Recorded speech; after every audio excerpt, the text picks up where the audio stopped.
Hello, good evening, welcome. This is Hot Edition. We're live from our news hub at Desawe, Kanda, also live on Kesmi 107.1 in Tamale.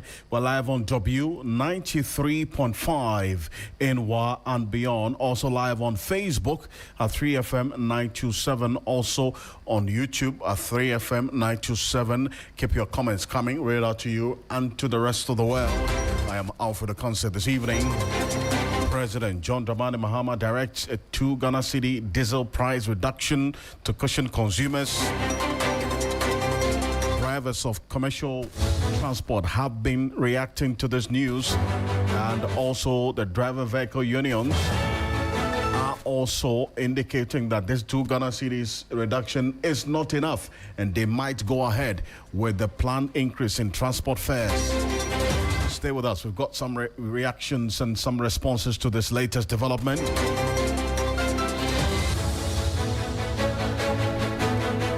Also, some 138 students affected by a fire at Wa Islamic Senior High School dormitory. The headmaster has been speaking, giving updates. Also, some news coming through. Fire has destroyed a car spraying shop at Kotobabi. Stay with us. We'll give you some updates of the Ghana National Fire Service. It's at the scene as we speak. And also,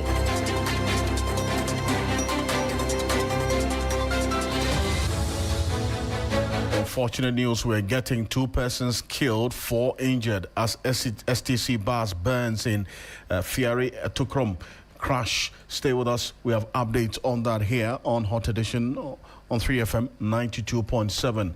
Plus, the latest from the Accra High Court earlier today with the order freezing 5 bank accounts for properties of Dennis Miracles Abuaji, who is a former executive secretary of the Interministerial Coordinating Committee on Decentralization. All these in the next 60 minutes here on Hot Edition on 3FM 92.7. Let's settle for a summary of the news now. And Deborah Mensah is here. Okay, Alfred. On the news summary this evening, 2 people have died while 6 others have sustained various degrees of injuries following a head-on collision on the Suhum-Kumasi Highway.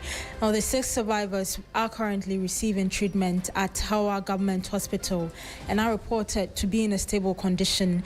Now, the Eastern Regional Police Fire Public Relations Officer DO1 Aaron Edu Ohimen confirmed that the crash, which occurred on Monday morning at Brimso Bridge on the N6 highway, involved 5 vehicles and caused a major disruption to traffic flow. Also, in other story, the Bank of Ghana, BOG, has published a list of 20 unlicensed digital credit service providers. Now, the BOG said in a statement that it observed the continued operation of entities providing digital loans to the Ghanaian public through digital channels without the requisite license or authorization from the Bank of Ghana. Also, the Deputy Minister of Energy and Green Transition, Mr. Richard Jan Mensah, has backed calls for Ghana and Africa to invest in nuclear energy. He made this known at the opening ceremony of the 60th Annual General Meeting of the Association of Power Utilities of Ghana in Accra.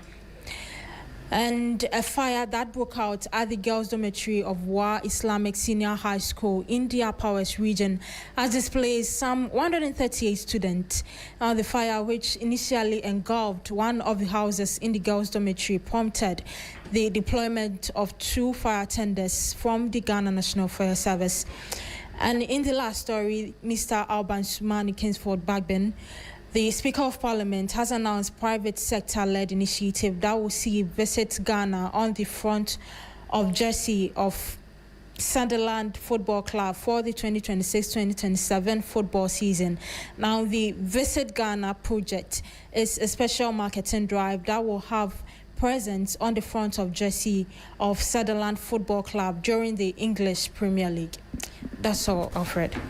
Deborah, thank you. There's more news you can find on 3news.com. Make some time and visit 3news.com. This is Hot Edition. We're live on 3FM 927 also on Facebook at 3FM 927 and on YouTube as well. Let's get into the news and we'll quickly get you some update on some very unfortunate news we've been monitoring for the past at least 1 hour. 2 people have been confirmed dead following a Ferry Road crash involving a state transport company, STC bus, a fuel tanker, a Mitsubishi pickup, and a Kia Sorento at Etukrom near Bonsu Junction in the eastern region. The crash occurred earlier today, which left the STC bus, the fuel tanker, and the Mitsubishi pickup completely burnt.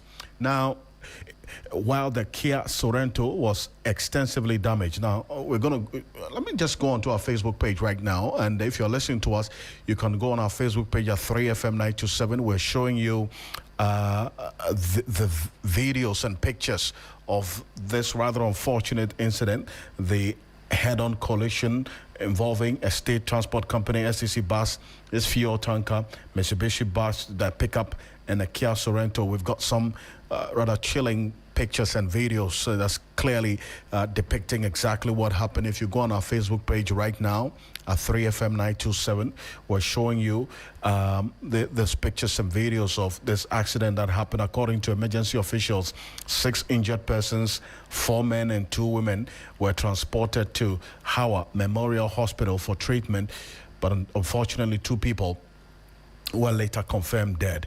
The deceased are yet to be formally identified. We got earlier reports indicating that one of the fuel tankers veered off the road and plunged into a nearby river after the collision. A member of the Ghana National Fire Service communication team has been giving us some updates on this particular development, but stay with us. If you go on our Facebook page right now at 3FM 927, we're showing you the videos and pictures of this accident which occurred not too long ago. The vehicles involved in the crash, a fuel tanker, Mitsubishi pickup with registration number GE 8602 2017. Also, we have a Kia Sorento with registration number GT 80114 and an STC bus with registration number GS 7050 2022. Let's get a bit more detail on this from if you go on our Facebook page, what we're showing you right now at 3FM 927. This accident, unfortunately, in the eastern region. This is near Bonsu Junction, Etukrom. Aleskinate Ediowan Aleskinate is with the Ghana National Fire Service Communications Bureau. He's joining us right now. Mr. Kinate, good evening. Good evening, Alfred. Yeah, some sad news, and it's unfortunate. Every time I have to talk to you, it's either a fire outbreak or an accident. It's unfortunate. I'm waiting for the day it will be happy birthday to me. Indeed. But let's get an update on this. We understand 2 people have been confirmed dead as a result of this crash involving the STC bus, a fuel tanker, Mitsubishi pickup, and a Kia Sorento. Exactly. And the 2 people, they got bent to ashes beyond recognition. They were the 2 occupants of the fuel tanker that fell into the river and caught fire. I see. And based on the preliminary information that you have, what exactly caused this accident involving 4 vehicles? Well, we are getting conflicting reports about the cause of this accident and fire. And so it's something that we want to carry out extensive investigation before we're able to put the cause out there. We can just, for us now, we can confirm the extent of damage and then the casualty and fatality level. But as to what really happened, we'll have to give you the information once we are conclusive with our investigations. I see. And what exactly was this, the fuel tanker? Now, we understand, based on the information as earlier reported, one of the vehicles actually ran into a nearby river, was plunged into a nearby river. Are you able to confirm that for us? Yes, so that one was a fuel tanker.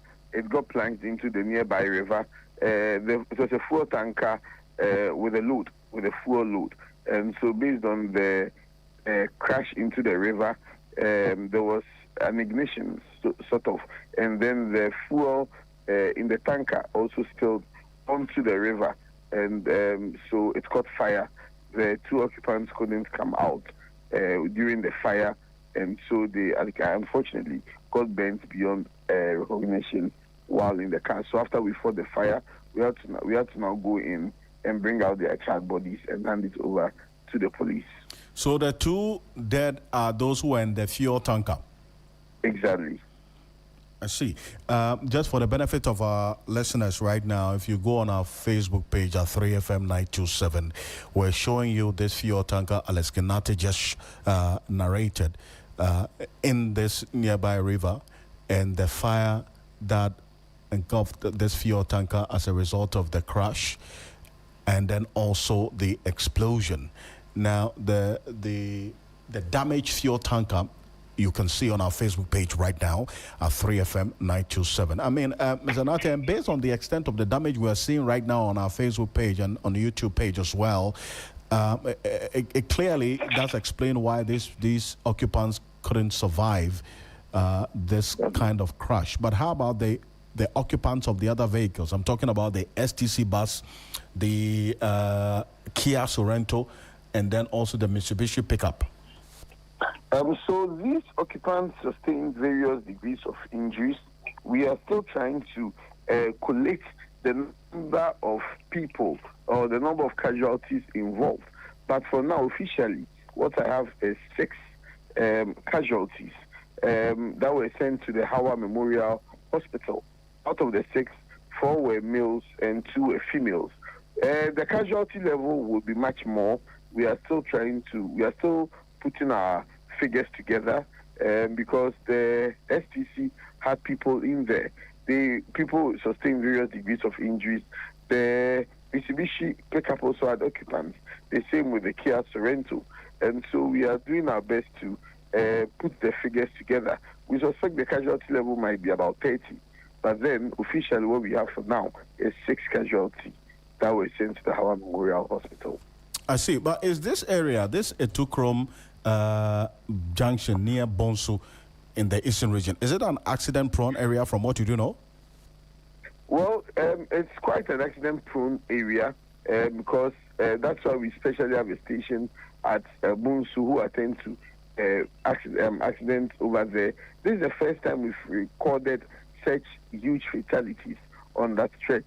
We are told that the road is not in the best of conditions, and so it's often been causing some accidents. But this is the first time in a long while it's really had an impact like this, and for it to force a vehicle. And so I would still put the blame on human nature or human negligence because it's such a small road with a river, and I suspect one of the drivers might have tried an overtaking, thereby causing this accident. And so I believe people should be much more careful when using stretch like this. I see, but there's a police statement as well indicating the diversion of traffic as a result of this accident. If you go on our Facebook page, we have that statement, temporary traffic diversion on the Accra-Kumasi Highway. There's a pile-up road crash at Birimso Bridge on the N6 Highway, Accra-Kumasi, involving a high-occupancy passenger bus, a loaded articulator truck, and a sedan, resulting in a complete blockade of the road for Accra and Kumasi bound traffic. The Eastern South Regional Police MTTD team from Chebi at the scene and have temporarily diverted the traffic through the Chebi at Insutam for Accra bound traffic and also at Apedja for Kumasi bound traffic. This was released earlier today, and they are saying that this articulated truck was heavily loaded. With what exactly? Well, as I said, we are still at the scene, still trying to put our investigations together, and so I would want to get full briefing before. So I'm sure in our subsequent engagement, I should be able to throw more light on that for you.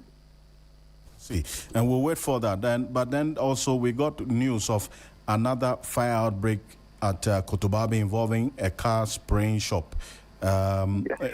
Shortly, we would have that as well on our Facebook page for our viewers and those of you listening to us right now, 3FM927 to go on our Facebook page, and we'll show that to you. What exactly happened in that particular issue? Okay, so with that one, I was there personally. It was a fuel tank. It was a fire involving a car spraying shop. You know, they have this container of a sort of oven. So it was the oven that caught fire. Right beside the oven, there was a room that stored a lot of these paints that are used for spraying of these vehicles. And so when we received the call, within 15 minutes, our team from Circle proceeded to the scene and were able to contain the fire from spreading to that room containing the boxes of paints. Mind you, the paint is a very corrosive and highly combustible material that if we had not contained the fire, would have really brought a lot of havoc. And so we did our best to control the fire from further spread. There were wooden structures, there were containers all around, and so we had to make sure that those structures were unaffected by the fire. And so we've been able to extinguish the fire. I'll use this as a clarion call to the assemblies within that oversee the Alajo, Newtown, Kotobabi, Pig Farm area, that they deserve a fire station. It is very unfortunate that when there's a fire at Kotobabi, a fire tender will have to endure traffic all the way from Malata, Newtown, before attending to a fire there, bearing in mind the traffic situation. And so I believe it's high time we get a fire station within this enclave in order to ensure prompt response from emergency services like that, in order to salvage situations like these. I see, and finally, and quickly before I let you go, we got news of the fire outbreak that affected the Wa Islamic Senior High School. The headmaster of the school, Al Hassan Bafara, has disclosed that 138 students were affected by the outbreak at the school girls' dormitory in the Upper West region. Any update on this fire outbreak? And we've got some videos of that fire outbreak as well. If you go on our Facebook page, we're showing you the video of this third incident. The first was this accident on the Accra Kumasi Highway. The second one this is the fire outbreak at Kotobabi. This car spraying shop, and then the third incident we're going to show you right now is the fire outbreak at the Wa Islamic Senior High School girls' dormitory in the Upper West region. We have some videos and pictures of that one as well. We're going to show it to you right now. 3FM927 on Facebook. Any update on this? Yes, so I concur with what the headmaster said. The house, the girls' dormitory had two houses, and so it was one of the houses that got burnt. Within that house, they had 5 rooms, and the 5 rooms were occupied by almost 30 students in all these rooms, and so I believe the number is accurate. And the number could have been worse because the other house, which also had 5 rooms, contains or housed students around that same number, and so we've been able to eliminate the fire from affecting that particular house, which could have doubled the number. And so we are still conducting investigations to properly ascertain the cause of that incident.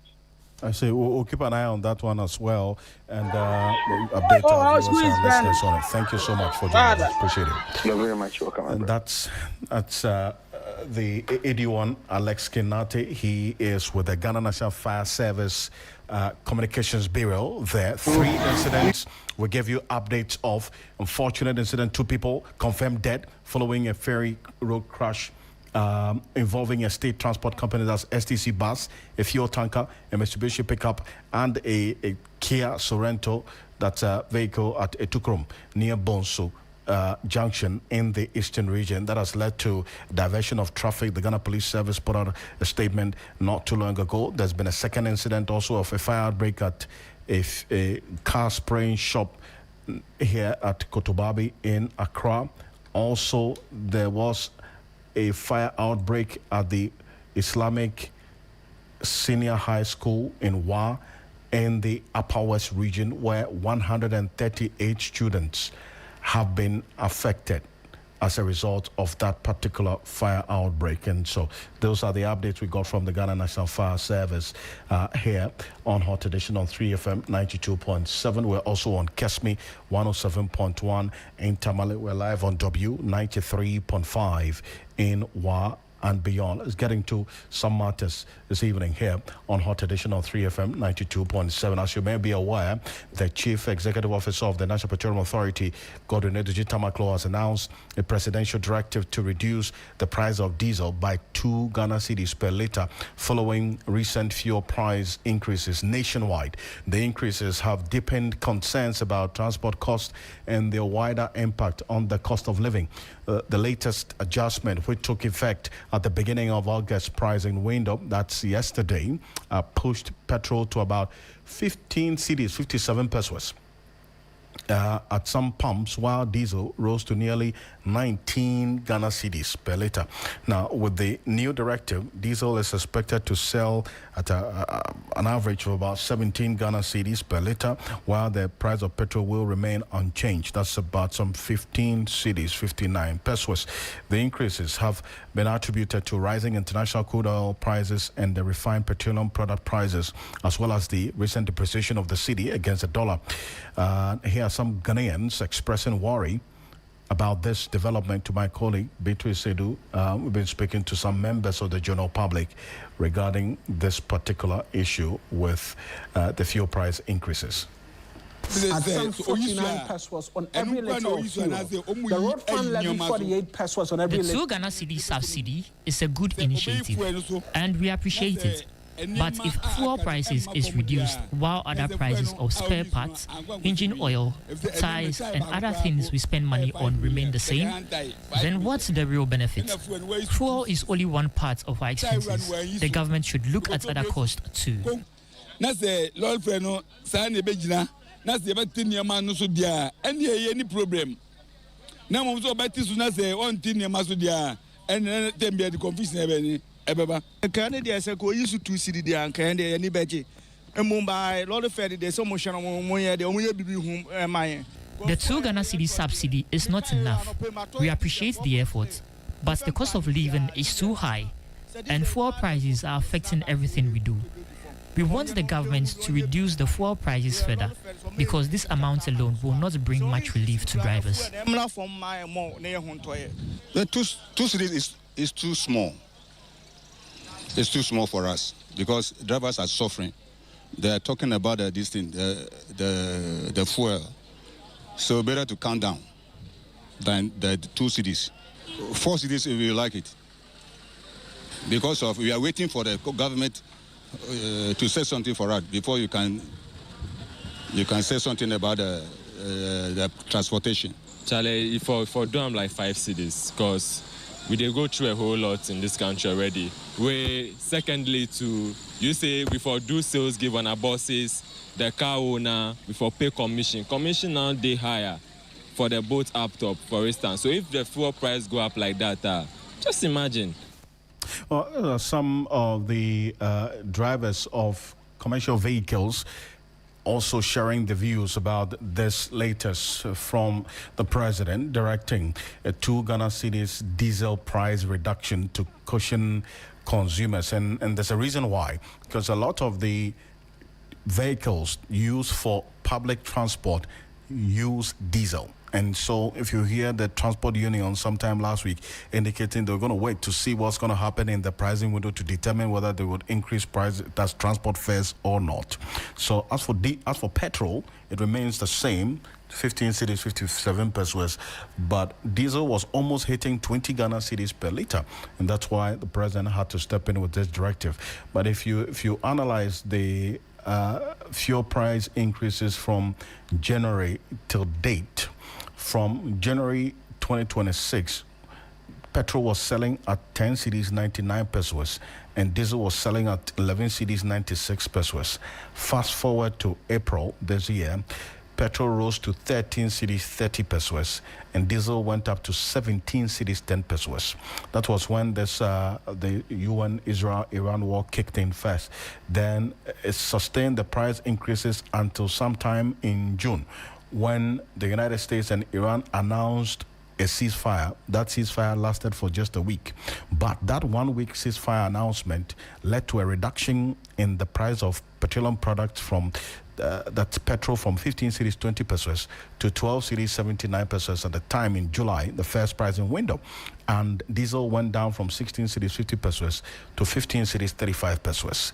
Now, as a result of that ceasefire not going through, there was a resumption of firing of missiles from Israel to Iran to some allied countries as well, and that led to an escalation on the Strait of Hormuz, and then also vessels not being able to go through that strait with lots of oil locked as a result of this conflict. Now we're seeing prices of crude oil on the world market reduce, but at a very slow pace, now selling at about $82 per barrel. Now we're seeing, as we do know now, diesel selling at 19 cedis 77 pesos, but with this 2 cedis announcement by the president, it will now reduce to about 17 Ghana cedis per liter, and petrol will still remain 15 cedis 57 pesos per liter. Gordon Edudzi Tamaklo is the Chief Executive Officer of the National Petroleum Authority, speaking more about this directive from the president.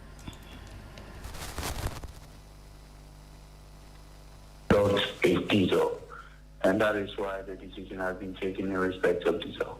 Right. We got wind as well of the BDC's suggestion that they will be seeking to do spot pricing going forward because of the volatility. Is the NPA aware of that? Are there conversations as well as... They reach out that they have some prior engagements, and so we'll be meeting them within this week to have a conversation on that particular matter. Right. And so for now, customers can be patient that there will be conversations and there's no cause for concern. As indicated, President John Dramani Mahama, in his caring nature, has directed that 2 cedis be taken off diesel per the directive for the next 1 month until such time that government will review this particular intervention better. Right. Right. Now that we're seeing a bit of an ease in terms of the escalation on the world market, we're seeing that prices are dropping again on the world market. Going forward, how does that translate into prices vis-a-vis this government intervention as well? But you need to speak to your friend Donald Trump. You need to speak, obviously, peace within the Gulf regions. And I'm sure with that done, a lot of things will change. But today, a metric ton of diesel is almost $1,300 from $800 per metric ton. That's a significant jump. Very significant. That's almost like 80% jump. And so you can, right? Because the Gulf states, Oman, Iran, are agreeing a plan on how to manage the Strait of Hormuz. As you are aware, the international law, the UN Convention on the Law of the Seas, UNCLOS, has certain provisions on international waterways. That's significantly different from canals that are constructed by countries like the Panama Canal.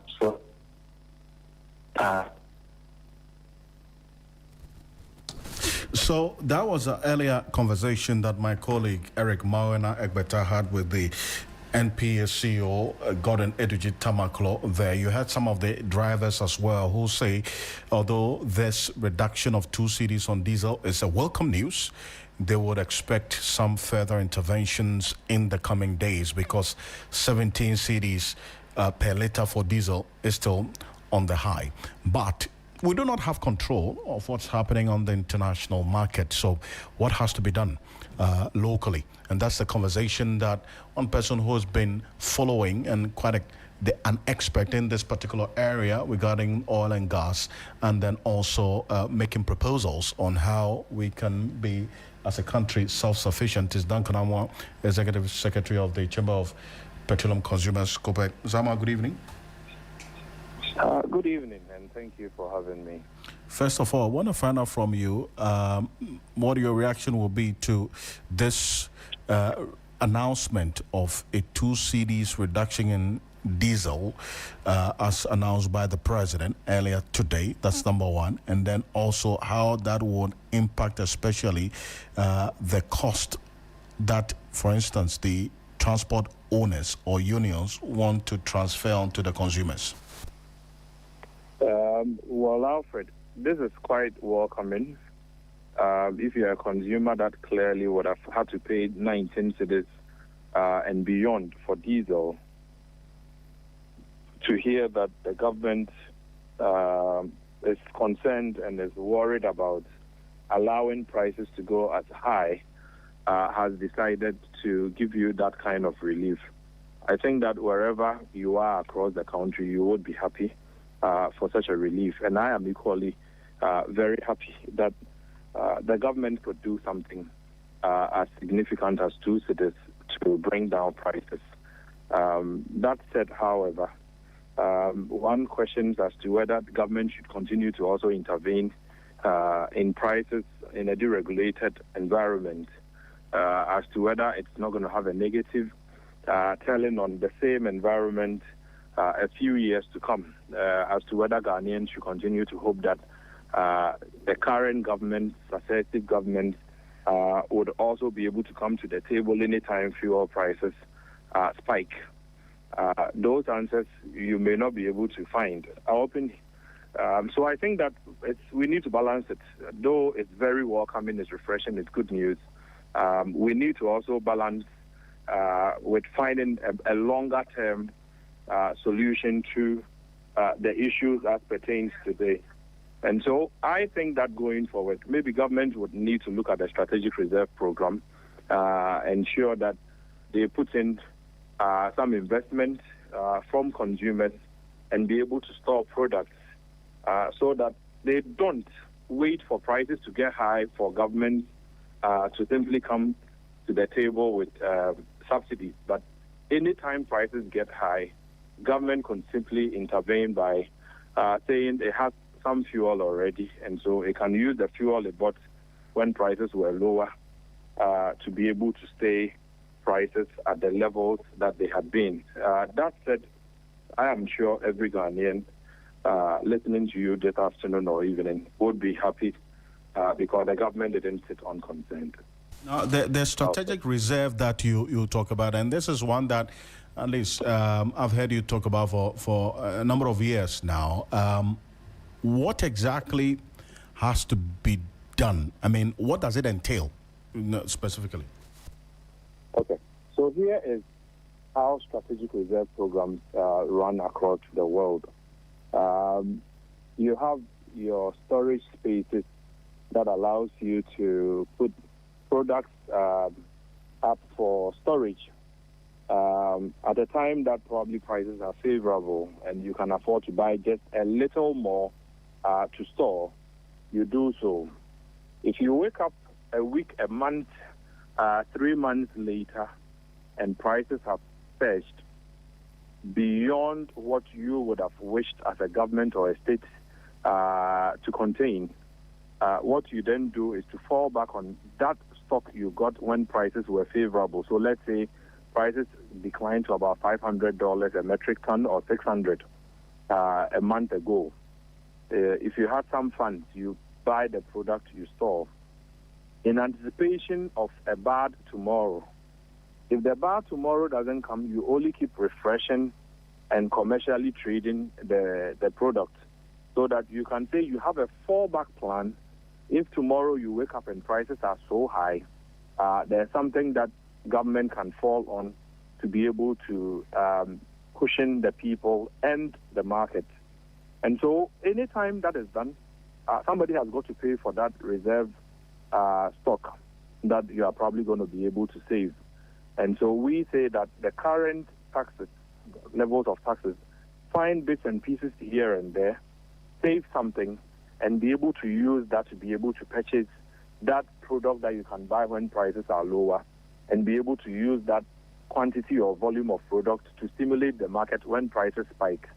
If you are able to do a balancing act, Alfred, what it means is that if you bought product at 600 and today is at 1,003, the government can simply issue a white paper and say, look, following from, our observation of A, B, C, D, and following from recommendation by the Reserve Management Committee, the government has decided to put out the 40,000 metric tons for the next 1 month period. Prices to be, delivered will be about 600 or 700. Put 700. So that whatever input cost the government bore to, as it were, store the product, it can recover even with a little markup, so that inflationary pressures can be taken care of, and then the program can keep running or recycling. But as it stands, our tanks here, both Boss, Thor, the Fuel Company, Chase, all the depots you have around, they run just commercially. You don't get a situation where you can go to any of them and they tell you they have 1 liter strategic stock. And so anytime prices go up, we are now forcing the state to have to intervene by losing taxes or losing revenue. If the reserve program existed, you can imagine what we'll probably be talking about. But as it stands, government has had to give two Ghana cedis a liter on diesel. What it will mean is that over the next 1 month, whether we like it or not, between 220 million and 250 million Ghana cedis will be lost to the state per this intervention. Something we could have safely saved on if we had done the strategic reserve program, Alfred. Sam, I appreciate your time on this. Thank you so much for joining us. Thank you for having me. Ankanama is Executive Secretary of the Chamber of Petroleum Consumers. Here's Samuel Mensah, who is the Deputy Public Relations Officer for the GPRTU there. That's Samuel Amoa speaking to my colleague Kemini Amano on this particular matter of the reduction in the price of diesel as a result of the President's intervention. Our transport fare review. And if we still buy the diesel at 17 cities, then it means it's still at the higher cost. And you know, when we had a meeting that the government, the transport ministry gave us a promise that they are going to work on things to make sure that the fuel price will come down. And proud to their, promise, that is why we also decided to hold on with this our 30% proposal increment. And now it has gone up again. So government is reducing or absorbing 2 cities. It will not have any effect on our business. Because as I'm speaking to you, drivers will go work at the close of the day. They won't earn anything. All the money they will get, they will use it to buy fuel. They can't make sales. And just imagine but if Samuel, you will be saving 2 cedis per litre for diesel. That's some savings. Yes, but let's check on where it has gone to before the government is absorbing the 2 cities. Supposing it was around 16 cities and government is taking 2 cities, then it means that it's coming down to around 14 cities. But this time around, it's almost 20 cities. So we appreciate what the government is doing. That will also help us, by maybe reducing the percentage that we want to use to increase our fares. But as for the fare increment, it's obvious that we have to do that because the drivers will be difficult, continue to do the work. When do you plan to increase fares and by how much? Oh, okay. We are planning from today to Wednesday. Maybe we'll come up with something. We are still, having a meeting to think of the percentage that will bring it out. Although initially we proposed 80%, but we have not concluded on how much percentage we are bringing it down. But the passengers should expect that from today to Wednesday at least an increment will come. I see. So that's Samuel Mensah Amoa, who is Deputy Public Relations Officer of the Ghana Private Road Transport Union, GPRTU, there. So live here on Hot Edition on 3FM 92.7. We're also on Kesmi 107.1 in Tamale. We're on W 93.5 in Wa and beyond. And Accra High Court has granted an application by the Economic and Organized Crime Office, EOCO, to freeze 5 bank accounts and 4 landed properties belonging to former Executive Secretary of the Interministerial Coordinating Committee on Decentralization, Dennis Edward Abuaje, popularly known as Miracles. The order forms part of EOCO's ongoing investigations into alleged misappropriation of about 55 million Ghana cedis at the Interministerial Coordinating Committee on Decentralization, where the agency is probing suspected fraud, theft, and procurement-related irregularities during Miracles Abuaje's tenure as Executive Secretary. The latest development follows Miracles Abuaje's arrest at the Kotoka International Airport on Sunday, July 12, upon his return to Ghana. He was intercepted by immigration officers and handed over to EOCO for questioning before being subsequently released. According to EOCO, investigators moved to arrest Mr. Abuaje after uncovering significant new findings in the case.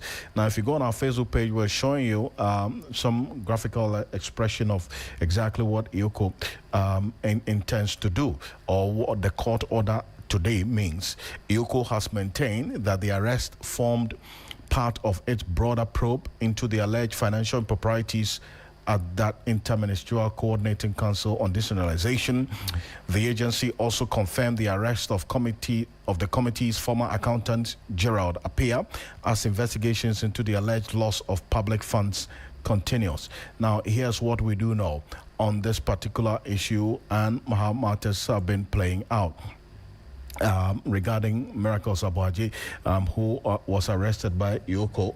As we do know, the investigators suspect the misappropriation and diversion and theft approximately 55 million in public funds. If you recall, Miracles Abuaje did indicate that after his release on bail, that he was not asked any question regarding the said 55 million. Other alleged offenses include causing financial loss to the state, dissipation of public funds, defrauding by false pretenses, and money laundering, as well as other suspected offenses. Today, the High Court has ordered the freezing of 2 landed property that's owned by Dennis Miracles Abuaje in the Eastern region, 2 residential apartments, and then also a residential property in the Greater Accra region, 5 bank accounts as well that Dennis Miracles Abuaje owns. So that's what we do know. If you go on our Facebook page right now at 3FM 927, we're showing you the court order today and what the courts will do eventually. I mean, the Economic and Organized Crime Office will do going forward. But this is what we do know regarding the breakdown of the property that, as a result of the court order, has been frozen, belonging to Dennis Miracles Abuaje. There's a 7-bedroom residential property at Latte. There's a 2-bedroom residential property at Spintex. There's a residential apartment at Ajiringano. Approximately 15 acres of land at Latte, and some 5 bank accounts. So those are the properties that is going to be frozen as a result of this court order by the Accra High Court earlier today by the Economic and Organized Crime Office, EOCO. If you go on our Facebook page at 3FM 927, we're showing you right now what the details we have actually contains. That is this 7-bedroom residential property at Latte. There's a 2-bedroom residential property at Spintex belonging to Miracles Abuaje. There's a residential apartment at Ajiringano, approximately 15 acres of land at Latte belonging to Miracles, and then also 5 bank accounts that he holds as well. You can find that at 3FM 927 on our Facebook page, also at 3FM 927 on YouTube. You can keep your thoughts, views, comments, and opinions coming. Read it out to you and to the rest of the world here on Hot Edition on 3FM 92.7. We're also on Kesmi 107.1 in Tamale. We're on W 93.5 in Wa and beyond. Your thoughts, views, comments, and opinions are welcome. Read out to you and to the rest of the world. We're going to go for this quick break. When we are back, we'll tell you why the Public Utilities Workers Union, that's PUL, is kicking against the privatization of the private participation of ECG by a private partner. Stay with us. We'll be back shortly.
Welcome back to Hot Edition on 3FM 927, also on Facebook and on YouTube.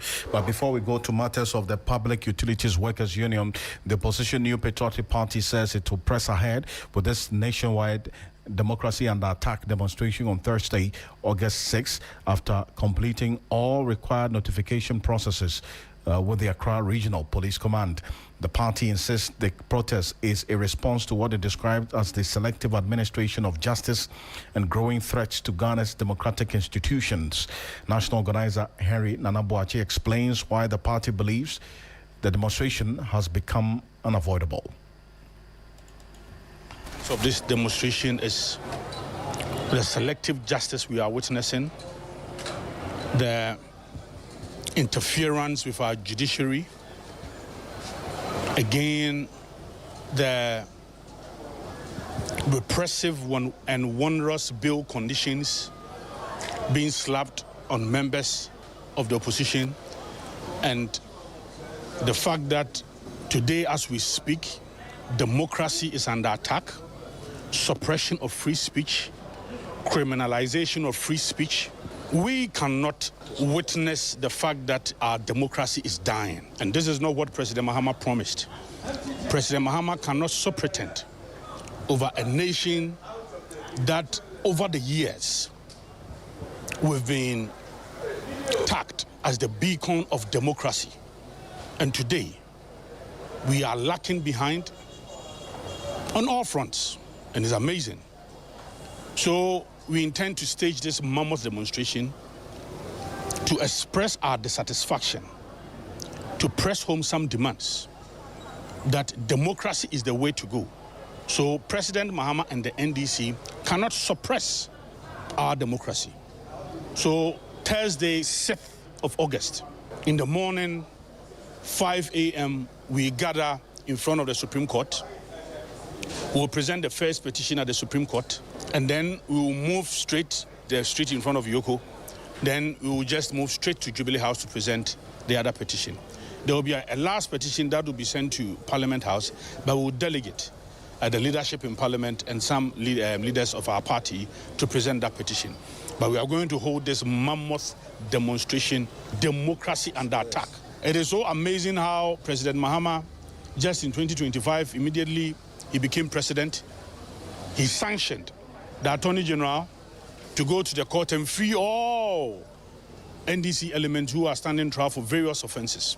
The New Patriotic Party, we will not stand, watch on whilst this country suffer the gradual depreciation of our democracy. That's Henry Nanaboachi there, is a national organizer of the NPP. Also live here on Hot Edition on 3FM 92.7. And earlier today we got a statement from the Public Utilities Workers Union describing the appointment of a transaction advisor to facilitate the private participation in ECG by government as a show of bad faith. They observe with keen interest the posture of government regarding the intended private sector participation in Electricity Company of Ghana and the Northern Electricity Distribution Company. Their last interaction with the Ministry of Energy and Green Transition was for POO to submit its proposed alternative to PSP, that's the private sector participation in ECG. The usual engagement with the Ministry of Energy and Green Transition after the union responded to the ministry's request to present a comprehensive alternative solution to the challenges confronting ECG was stalled. Alfred Appiah is a data analyst and also a public policy expert. Is joining us on Zoom right now. Mr. Appiah, good evening. Hello, Mr. Appiah, good evening. Good evening, Alfred. Can you hear me? I can hear you clearly. Thank you. Thank you for joining us this evening. First off, I see the ECG's accounts as published earlier. That's sometime last week, and the most part of the weekend we've been looking at it quite closely. It tells a story, does it not? In fact, this is the first AGM that they have held since 2018. Now, if you read the headlines, you'll see ECG slash its net losses by an impressive 69.5%, dropping from 8.26 billion down to 2.52 billion. But there's some devil in the detail, is it not? Absolutely, and a lot of it is, the exchange rate, right? We know that for organizations like ECG, who they pay their creditors or their service providers in dollars, but they buy the power, or they sell the power to consumers in cities, right? And so when the exchange rate does well, essentially that helps them, right? So when you take a look at ECG's financial statement, right, one of the things that is interesting is that the losses are actually very big when you're just looking at it, the operations, right? So like the day-to-day operations of ECG. So from a revenue of about 22 billion in 2025, and then the cost of sales is about 34 billion, and then also the administrative expense of about 2.3 billion. So when you look at that and do the math, it's actually an operating loss of about 14.3 billion.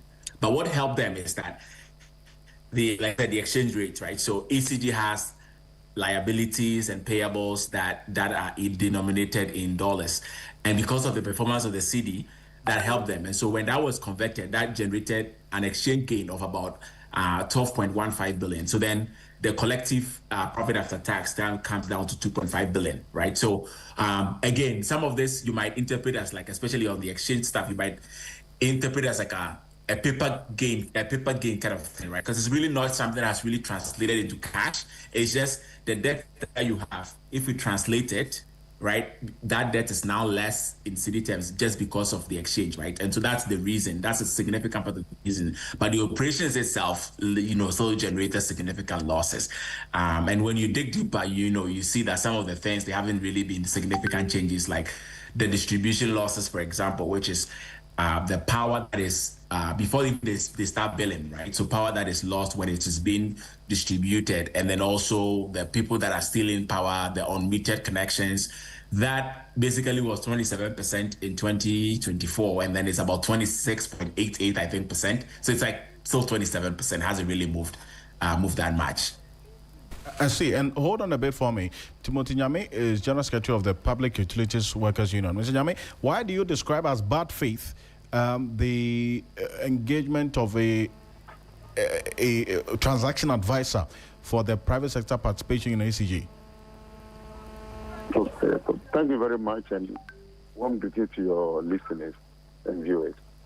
As you can recall, this struggle against government internal privatization started some years now, about getting to almost 2 years now, where we stated our position to government in terms of what government should do to sustain ECG.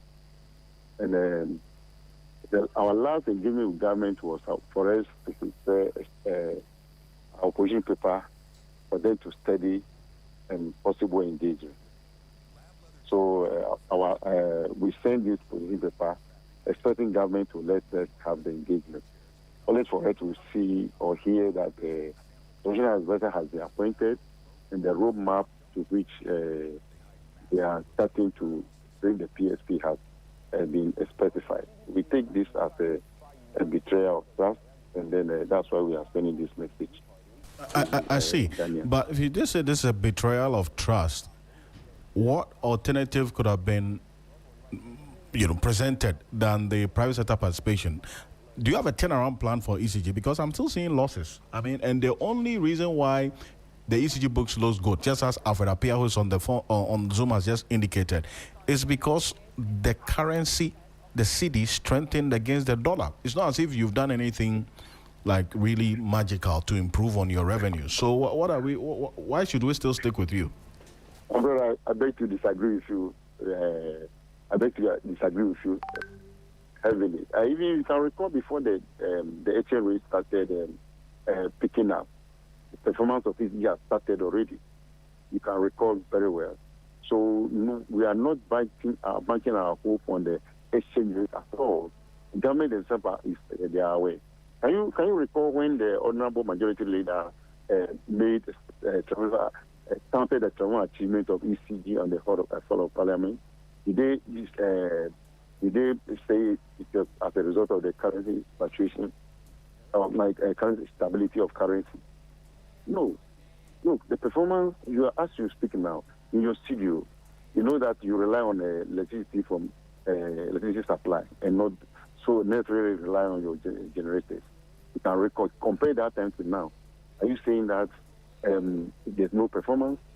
You have also heard of the performance in terms of revenue generating for a record low of 900 to 2.1 million as we speak now.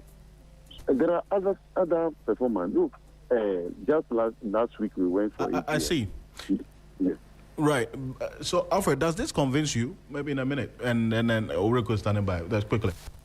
Well, no, I don't. I think that when we are looking at ECG's performance, right, the nominal revenues are not a good way to look at it because, and I think the other thing that I think has been misconstrued a little bit is the improved compliance with the cash waterfall mechanism being interpreted as significant increase in revenue. Because we know that when PwC audited ECG, they were already making over 1.5 billion as of 2024. So we know that it was just a compliance that they were not declaring all of that money to the cash waterfall, right? So that 900 million baseline, I don't think can be correct because of the fact that we know they were under declaring, right? We have to look at their collection efficiency, for example, right? PURC target for them is about 98%. I think they're doing about 86%. So apart from the distribution losses, there's also the collection inefficiency, right? So I don't think we can just look at the nominal numbers and say that they're doing well. We have to look at it against some of those benchmarks that have been set for them. Yeah, thank you so much, Alfred. Appreciate you. We'll connect tonight. Appreciate you. That's Alfred Appiah, is a data expert and analyst as well, and joining us right now with the latest in the world of sports. Oreko Ampofo is standing by. Your finest tunes in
Hello, good evening, and welcome to the sports segment here on Hot Edition on TFM 92.7. My name is Ori Kwampofo, and we start off from the Black Satellites, who were eliminated from the WAFU B Championships ongoing in Cote d'Ivoire after a goalless draw with Togo meant that they cannot progress out of the group stages. Head coach of the side, Maxwell Kunedu, has called for a complete, comprehensive overhaul of the team ahead of the next AFCON, which is set to be hosted here in Ghana. I think definitely we will not present the same team during the Cup of Nations. Yeah, we augmented the squad in the course of the preparations. We know Ghana, we have a lot of good youth players. That's why I said we reorganizing ourselves. But for this tournament, we just had to maintain the local boys and, use them to see what they can also offer. Yes, it's true. Some of them have demonstrated that if they get the chance, they can really, prove what they've got. And so that was head coach of the Black Satellites, Maxwell Kunedu, bringing an end to Hot Edition here on TFM 92.7. My name is Ori Kwampofo, and you can join us same time tomorrow for the latest news in Ghana, across the continent, and the globe.